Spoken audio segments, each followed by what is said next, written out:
Welcome to the Man of Recaps. This is Arrested Development Season 5, Part 1. Michael Bluth and his son George Michael were both dating actress Rebel Alley. When they figured this out, George Michael punched his dad, prompting Michael to take a family self-defense class. So next time they meet, he's ready for it. Michael had also just caught his brother Job after having sex with rival magician Tony Wonder. Job gave his brother a forget-me-now, which is a roofie, and Michael wakes up with no memory of Cinco de Cuatro, where he attempted to pay off his debt to Lucille II with sexual favors. But with no memory of that, when Michael gets the letter that his debt was forgiven, he goes to thank Lucille II in person, only to find his entire family has commandeered her apartment. But Lucille II was murdered, or is maybe just missing. Where is Lucille Ostero?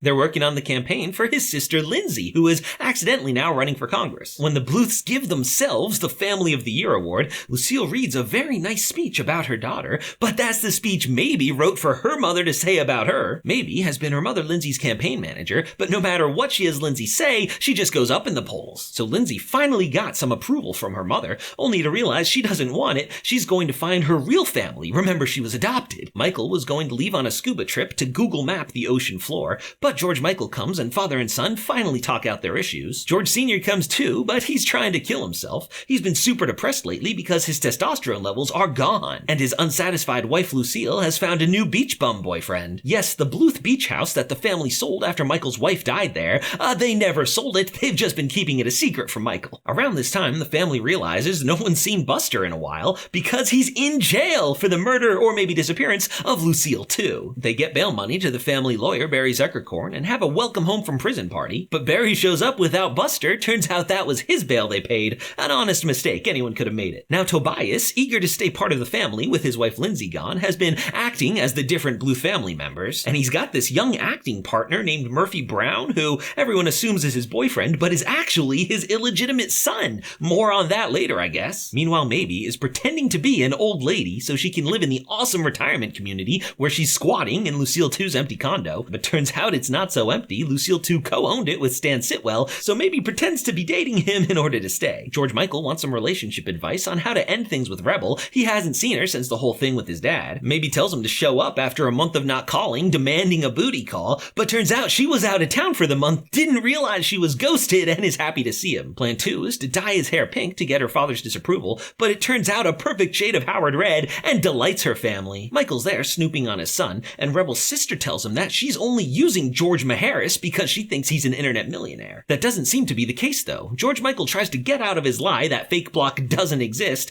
by saying the company's gone bankrupt, but she offers to fund it with a bunch of her own money. So Buster's in prison for the murder of Lucille II, but Michael suspects that their parents are hiding her away somewhere. He follows his father down to Mexico, but no Lucille II here. George Sr.'s just hoping to reverse the curse that made him so unmasculine. Of course, there is no curse. Turns out his wife Lucille had replaced his Viagra pills with estrogen pills so he didn't sleep around on her while she was in jail. While they're down there, they're accosted by a group of cowboys who claim this land belongs to the Mexican Romney family, Mr. F, and they make George Sr. sign the land back over to them. Now it's the 2nd of July parade, and Sally Sitwell is running against Lindsay in Lucille II's place. But Lindsay is missing too, so Tobias goes looking for her and finds his old love Debris, who works well enough as a stand-in for Lindsay on the float. Meanwhile, Job, confused about his sexuality, hopes to get converted back to straight, but misunderstands what closet conversion means. But these fellas are happy to help him design a magic trick, illusion, to bring him and Tony Wonder back together. The Christian magician and gay magician will continue swapping places between straight and gay. But an unexpected twist, liquid cement is poured onto Tony, so when Job proudly comes out as a gay man,